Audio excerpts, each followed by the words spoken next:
What's up, everybody? Welcome back to Demon Reads Comics. Today we're going to do a review of A Righteous Thirst for Vengeance Deluxe Edition. Now, I was kind of looking around. I don't think I actually seen just hardcover editions of this. Maybe I'm wrong, but I know there's a few trade paperbacks and single issues. This has the whole completed story, which is issues 1 through 11, and it has 336 pages. It is published by Image Comics, and it does have beautiful, beautiful sewn binding. Image Comics always has some beautiful sewn binding. The only ones I always kind of have like an issue with is like Boom Studios, and there's another one that I had to fix up. I kind of want to say, no, that was Boom Studios as well. Faithless was a Boom Studio one, and Berserker's Boom Studio. And let's see, so the writer, Rick Remender. Now, I heard of Rick Remender before. I know he did some Punisher. I know he did Black. He did like the big old companion, something about like space, Black, something like that. Something I didn't even want to get into. And let's see, the artist, Andre Lima Araujo. Wow, sorry if okay. I completely butchered that one. I apologize. Colors with Chris O'Halloran, letters by Russ Wooten, designed by Erica Schnapps, and production assistant Gabe Dinger. So not too many people worked on this, and it kind of makes sense because when you kind of look at it, when you kind of read it, you're kind of like, okay, it doesn't really need that many people to be worked on. What I like about this is that this is my first of this type of graphic novel / comic / novel. I don't know what you call them anymore. I don't know if they're comics. I don't know if they're graphic novels. I don't know what people call them anymore. I call them graphic novels, even though they're comics, whatever. But this is the first of my own, and you guys will see what I'm talking about. Because more often than not, most comics I get, most graphic novels, it's a read-through story-based. You read it, you look at the pictures, and go on so on, right? This one's a little bit different. This one focuses more on art-driven, more than storyteller-driven, so that's a first for me, completely for sure. So why don't we go ahead and crack open this book. I'll talk about the plot a little bit. This is the second time me recording this because the first time I did, I felt like I was giving away too much. And because I was kind of talking about every chapter. So instead of doing that, I'm going to go ahead and redo this again and maybe do it a little bit different and see how I can do it. But let's go ahead and crack this open, talk about the plot a little bit, kind of look at the art, and I'll talk about the how this one is drawn out and how it's laid out for people to enjoy. So let's go ahead and crack this open.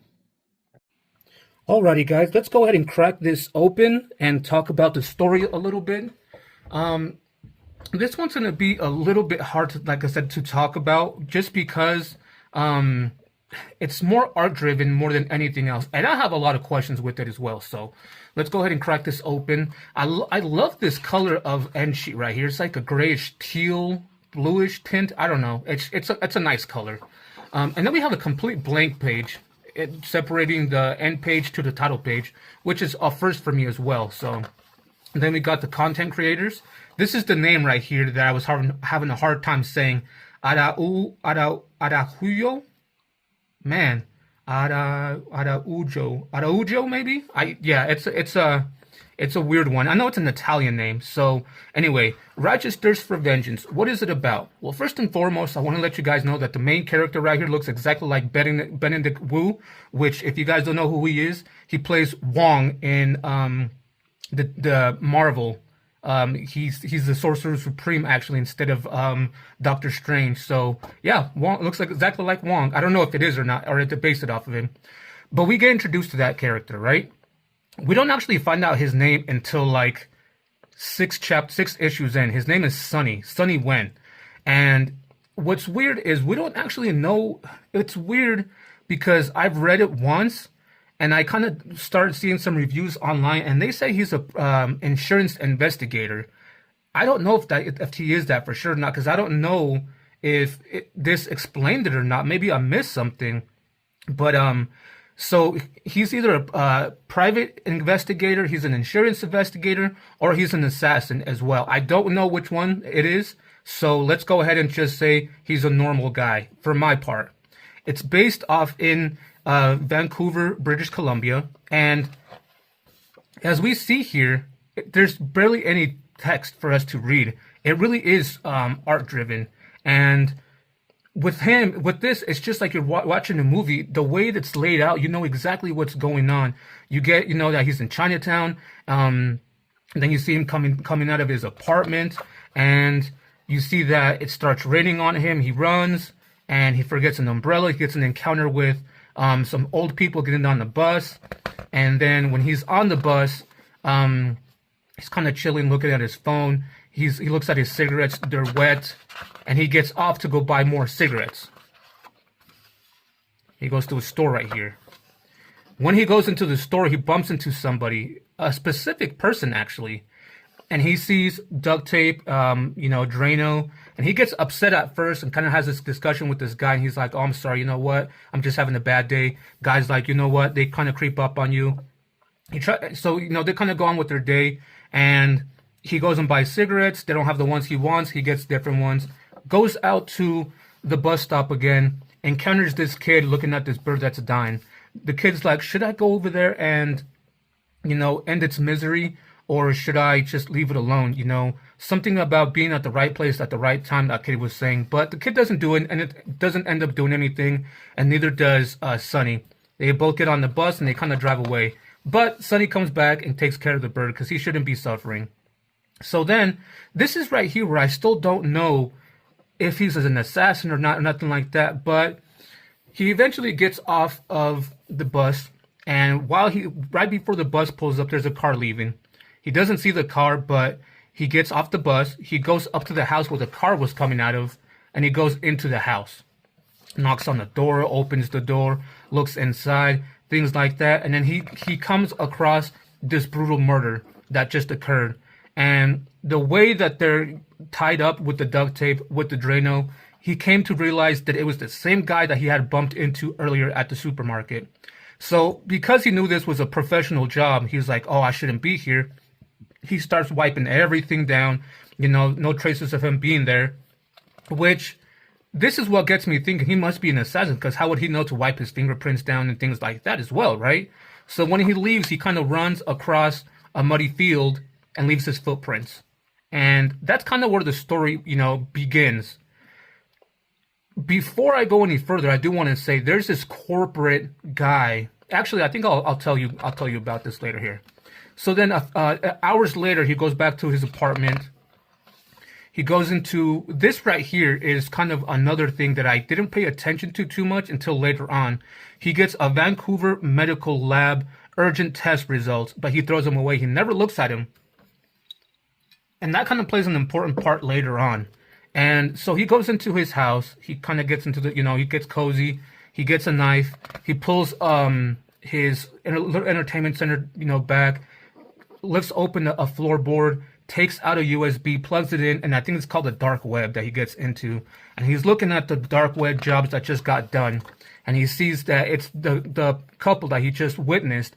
And he sees that it's complete. He sees who did it, the Blue Jackal, and he sees who's the operator, who wanted it done, Mayor Oak. Mayor Oak plays an important part of this, actually. His name is Andrew Oak, I believe, because it doesn't really specifically say it. And because of that, that mayor is in like the political thing, and he's trying to have hush. He's trying to hush certain people. And the next person he's trying to have hushed is this female. So Sonny kind of pretends to be the Blue Jackal and goes after this female because he doesn't want her to be next. He kind of wants to intervene. So he's like an assassin-ish, maybe an insurance investigator, a normal guy, who knows. But he wants to save this female because he doesn't want them, the next hit to be out on them. How does he know about this dark web stuff? I don't know. It doesn't explain it. So then later on, we meet up with two detectives. What's funny is we don't actually know this guy's name, but we meet this guy. His name is Isaac Green. He plays an important part later on, which I'm not going to spoil. And this guy, I will tell you, is a corrupt detective, is working with the mayor. And so they're kind of investigating what happened. This guy missed something, but this guy picks up Sonny's tracks on the floor. So then we move back to Sonny where he looks at the umbrella because it was raining the other day and he leaves it. He has a normal day. He goes and visits his mom at their nursing home, talks to her, and then goes and talks to the receptionist, gives her a whole bunch of money, and was like, hey, take care of my mom. This is when you find out barely his last name. When? Right here. So then after that, he goes and does that job with that female. Her name is Neva Remendo. And when that happens, he actually meets up with another guy. They're supposed to do the job together. And that's when everything of the rest of the story plays off. They both go in. They're going to take care of this female, get pictures of the job done. But before that happens, we finally find out a little bit about this mayor, his lifestyle, how he parties. Like, it's weird. And then we go back to the Sonny and the other guy, and pretty much Sonny kind of saves the girl, and he saves the girl. He runs out, he gets in the car, he takes down the other assassin, and they leave. Before they leave, though, or once they leave, they're in the car. She wakes up and she's like, "My son, we forgot my son. We need to go back for him." Well, they kind of have like this discussion back and forth. He's trying to find a gun. He kind of explains a little bit about the dark web, but it doesn't go too much into detail about how he knows about this stuff. And eventually they go back. This is where the detective, where you find out he's working for that Mayor Oak guy, that he's corrupt, because they're at Sonny's apartment going through his stuff, and hey, we know who he is, we know what he's doing. I think it's time to send out the main guy to go after Sonny. Who are they talking about? They're talking about the Blue Jackal. So they go back eventually, and they get the kid. The kid sees the other body that's there dead, and he just gets traumatized. And there's a big chase between the Blue Jackal and Sonny, Neva, and the son. Certain things happen that I don't want to see, because right here now, the rest of the story kind of plays out as the long cut. I don't even know how to explain it. It kind of plays out that Sonny becomes kind of like a mentor for the kid, maybe the girl as well. And from there, certain things happen. He wants to take down, they're trying to run away. They're trying to get passports to leave British Columbia. I guess I can show that one too. They're trying to get away, trying to get passports, trying to get away from British Columbia. They meet up the guy that has the passports. Certain things go wrong, and certain people make it, certain people don't, and it's just it starts kind of going downhill from there. And when I mean downhill, it's like spiraling to the man. It's so hard to talk about without giving spoilers. Eventually, Sonny wants to go after. Well, he doesn't even go after. They just always stay on the run. But eventually, the Blue Jackal catches up to, Sonny, to Neva and Xavier. We find out his name is Xavier, and eventually he catches up to them. And certain things play out. The corrupt cop comes into play somewhere, also trying to track down Sonny and the girl and the boy. And certain things, like I said, play out. Eventually, they know that in order for them to stop all this stuff, the righteous thirst for vengeance plays in at the very, very end for the mayor. We find out that somebody goes after him to take him down. I'm not going to say if it's Sonny, they're female, or Xavier. You guys are going to really have to, read this for yourselves. But there's one thing in particular. Or this is the same still. Okay, I just don't want to give spoilers. This is him meeting up with that guy with the passports, which is kind of cool. And like I said, it goes completely wrong. The guy with the passports tries to steal the money, not give him the passports. It's weird, though, because the guy makes the passports and is going to give him the passports, but I guess he's going to rob him the money. So why even make the passports to begin with? That made no sense to me. So I don't know. It was just weird. I actually don't even know if they have the passports anyway. But certain things happen, which I don't want to spoil right here.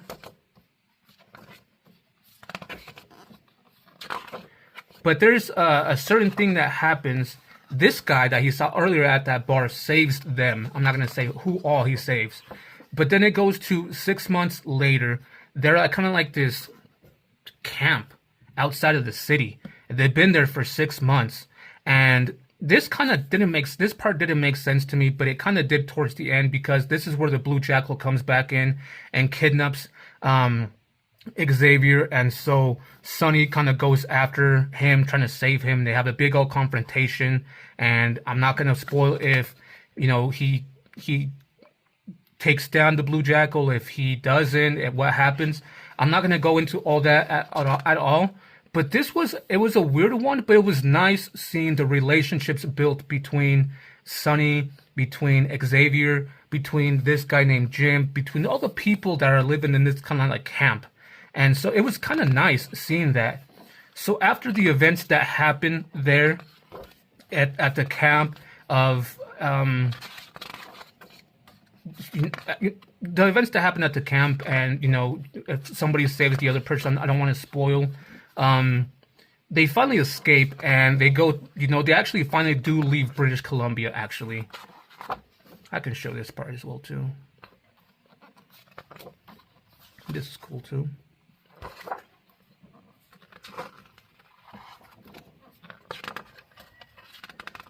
I just don't want to give spoilers here, because I think I did too much of it later. I can show that a little bit. But this is when they're going in to save the boy. If they save the boy, who saves him? The mother, Jim, Sonny. This next part is all spoilers, so I'm going to kind of try to get, past it a little bit. So then we move on to a different place in Mexico. They're finally out. I'm not going to say if it's Sonny, Xavier, and Neva, or just a few of them, two of them. I'm not going to put it out there. But they go to Mexico finally. They're living a good life. And what's crazy is at one point, they're enjoying their time. Sonny's mom shows up there. And when she shows up, Sonny knows something is wrong, and that they're still after him. And now that he knows it's the blue Jackal's down, he knows it's somebody else. And who is it, actually? It's the confrontation with that corrupt cop. And another confrontation happens between them and the corrupt cop. And, certain people get taken down. Isaac Green, the other detective, plays a big part in this, in saving some, certain individuals. And the last, two issues play out as, because this is as much as I want to show. I want to go all the way to the end already and kind of show the extras. But before I do that, let's go ahead and go right here. Certain things happen at the end. We don't know, some people make it, some people don't. But finally they get their revenge, their righteous thirst for revenge on Andrew Oak. He had like this big political fallout. They were saying that he was the one responsible for all the killings. He went to jail. While he was in jail, he was like living luxury in jail. And a certain individual kind of dressed up as a cop goes in there and gets that revenge and finally puts an end to it. I'm not going to say if it's Sonny. I'm not going to say if it's Neva. I'm not going to say if it's Isaac Green or if it's Xavier. That part you guys will have to see for yourselves. That's a part I kind of spoiled at the other video that I did. So it ends beautifully, very beautifully. Now, as you guys were seeing while I was kind of flipping through it, there's not much dialect or reading to do. It's all art-based, which is amazing to me. It's very amazing to me in the sense that you're watching the movie, there's not much talking, but you know exactly what's going on. And, yeah, I actually liked it very much. But there's a lot of pros and cons with it. So anyway, here's a few variant covers for this book in particular. And then we get a few sketches in the back.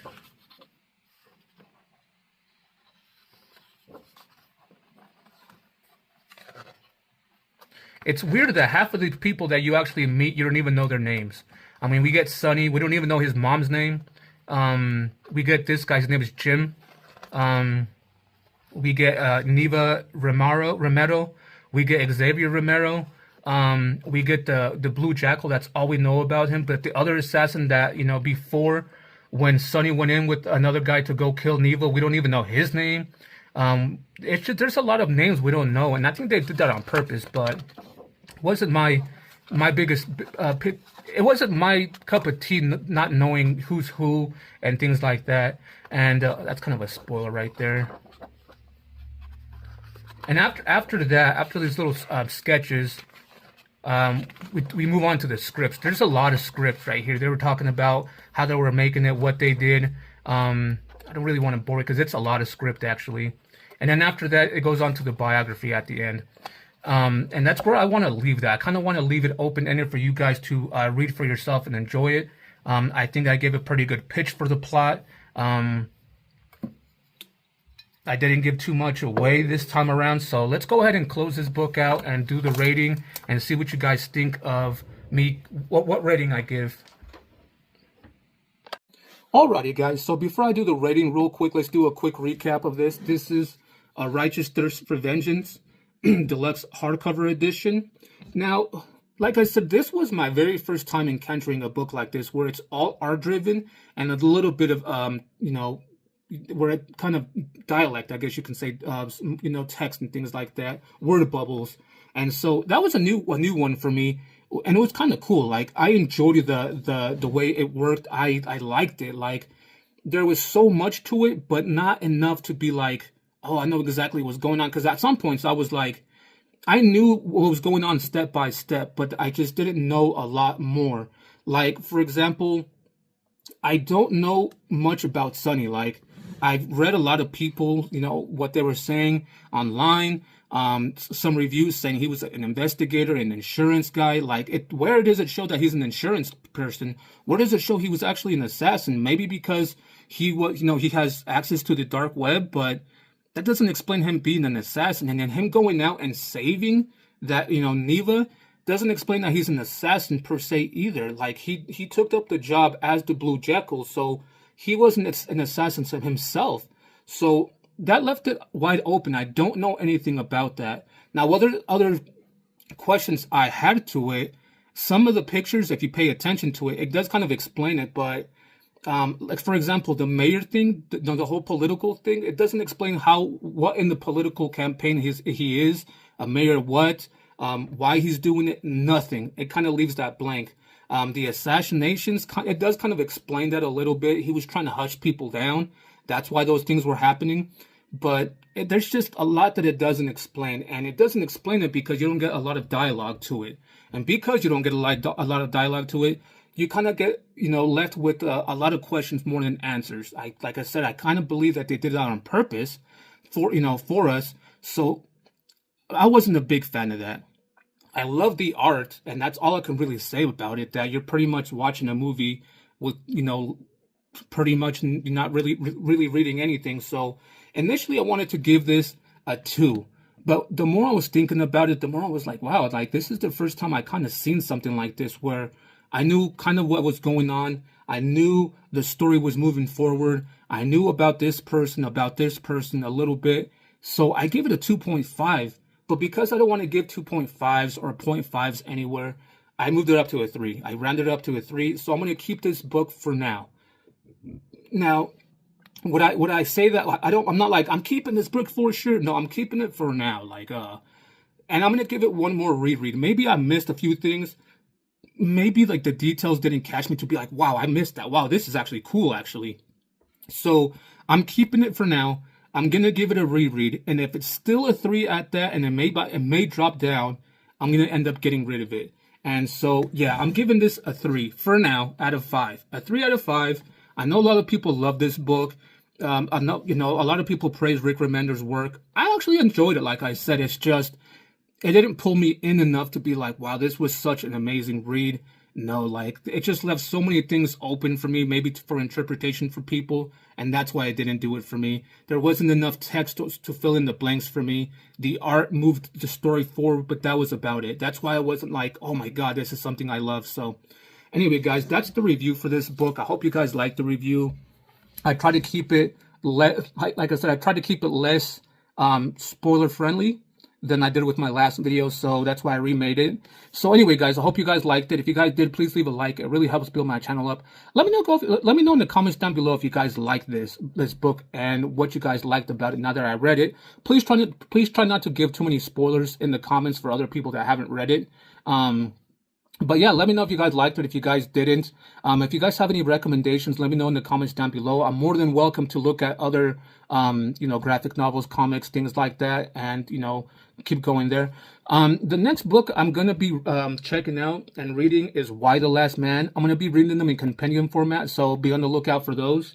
And then after that, I'm going to kind of leave it blank because I'm supposed to be getting a shipment in, and I don't know if I'm going to get that in because 2 books are supposed to be right after this one before the Y the Last Man. So as of right now, I'm going to be reading the Y the Last Man compendiums, and I'm going to leave it at that. So be on the lookout for previews and reviews of those. I'm coming, here shortly. Not shortly, but soon.